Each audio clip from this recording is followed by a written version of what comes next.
objects. One speaks to her loudly or softly. There is no response. She is deaf, perhaps. Having watched her daughter intensively over the previous months, Clara noticed certain things she never saw in her other children. Jessy seemed happy, but her mother started to feel uneasy about the solitary nature of her happiness. Clara spent much time playing with Jessy, but also observing her carefully and taking detailed, precise notes about her behavior. One of Clara's closest friends was a psychologist. She had suggested Clara record some observations about Jessy's behavior.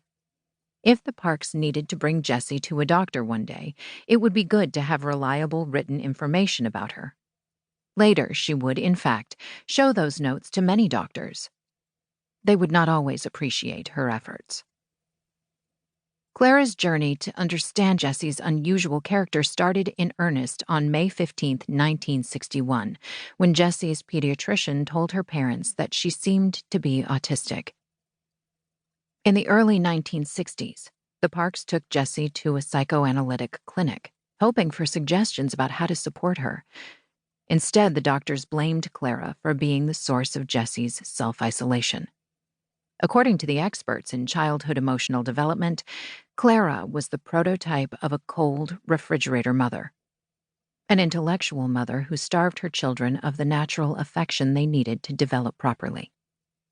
These experts saw Clara's diligent efforts to study Jessy's behaviors in order to figure out why she behaved so differently from her siblings as evidence of Clara's intellectual and, therefore, misguided approach to motherhood.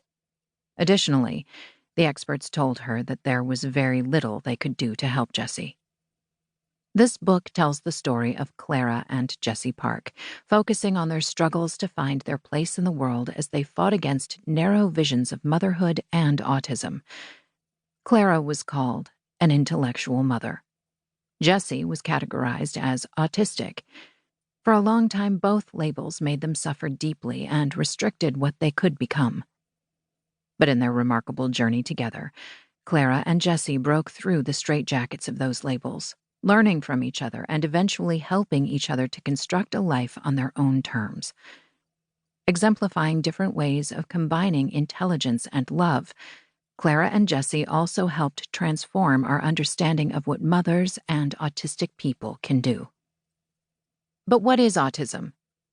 Autism, we read in textbooks, was discovered by Hans Asperger and Leo Kanner in the early 1940s. We will see that the story is more complicated because what we consider autism to be is the result of various views and practices that were put forth, tried out, argued over, and modified from the 1910s to the present.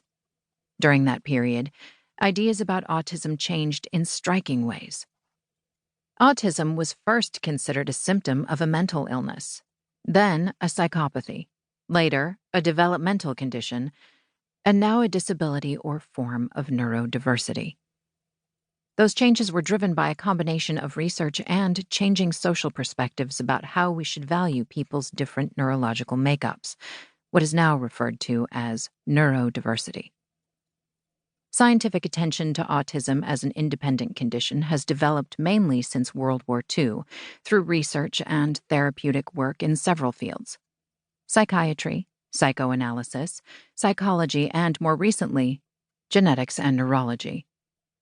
The changing views about the nature and causes of autism also entailed new ideas about the treatments and social supports for autistic people.